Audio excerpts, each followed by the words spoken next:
सोने की गिन्नियों का बंटवारा। एक दिन की बात है। दो मित्र सोहन और मोहन अपने गांव के मंदिर की सीढ़ियों पर बैठकर बातें कर रहे थे। इतने में एक तीसरा व्यक्ति जतिन उनके पास आया और उनकी बातों में शामिल हो गया। तीनों दिन भर दुनिया जहां की बातें करते रहे। कब दिन ढला, कब शाम हुई, बातों बातों में उन्हें पता ही नहीं चला। शाम को तीनों को भूख लगाई। सोहन और मोहन के पास क्रमशः 3 और 5 रोटियां थीं, लेकिन जतिन के पास खाने के लिए कुछ भी नहीं था। सोहन और मोहन ने तय किया कि वे अपने पास की रोटियों को आपस में बांटकर खा लेंगे।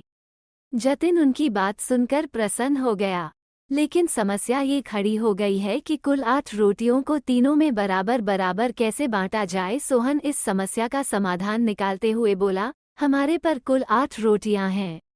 हम इन सभी रोटियों के 3-3 टुकड़े करते हैं। इस तरह हमारे पास कुल 24 टुकड़े हो जाएंगे। उनमें से 8-8 टुकड़े हम तीनों खा लेंगे। मोहन और जतिन को ये बात जंच गई और तीनों ने वैसा ही किया। आने के बाद वे तीनों उसी मंदिर की सीढ़ियों पर सो गए, क्योंकि रात काफी हो चुकी थी। रात में तीनों गहरी नींद में सोए और सीधे अगली सुबह ही उठे। सुबह जतिन ने सोहन और मोहन से विदा ली और बोला, मित्रों, कल तुम दोनों ने अपनी रोटियों में से तोड़कर मुझे जो टुकड़े दिए, उसकी वजह से मेरी भूख मिट पाई। इसके लिए मैं तुम दोनों का बहुत आभारी हूँ। यह आभार तो मैं कभी चुका नहीं पाऊंगा, लेकिन फिर भी उपहार स्वरूप मैं तुम दोनों को सोने की ये 8 गिन्नियां देना चाहता हूँ। ये कहकर उसने सोने की 8 गिन्नियां उन्हें दे दी और विदा लेकर चला गया। सोने की गिन्नियां पाकर सोहन और मोहन बहुत खुश हुए। उन्हें हाथ में लेकर सोहन मोहन से बोला, आओ मित्र, ये 8 गिन्नियां आधी आधी बांट लें। तुम 4 गिन्नी लो और 4 गिन्नी मैं लेता हूँ। लेकिन मोहन ने ऐसा करने से इनकार कर दिया। वह बोला, ऐसे कैसे? तुम्हारी 3 रोटियां थीं और मेरी 5।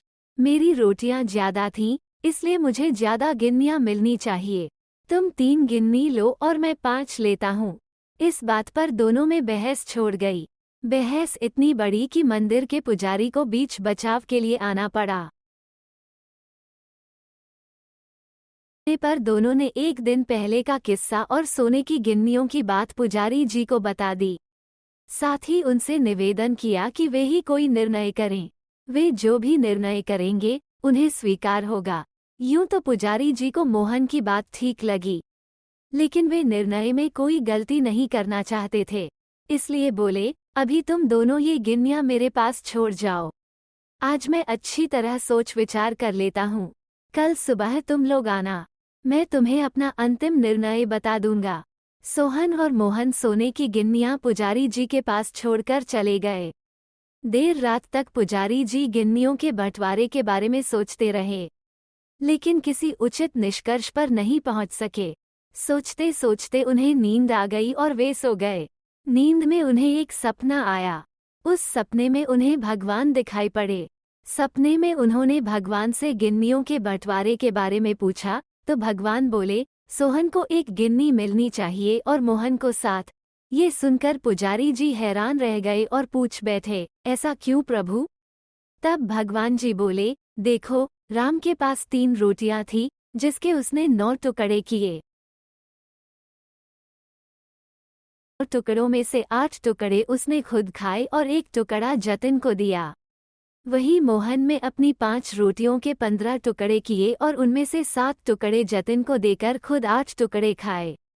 चूंकि सोहन ने जतिन को 1 टुकड़ा दिया था और मोहन ने 7, इसलिए सोहन को 1 गिन्नी मिलनी चाहिए और मोहन को 7। पुजारी जी भगवान के इस निर्णय पर बहुत प्रसन्न और उन्हें कोटि कोटि धन्यवाद देते हुए बोले, प्रभु, मैं ऐसे न्याय की बात कभी सोच ही नहीं सकता था।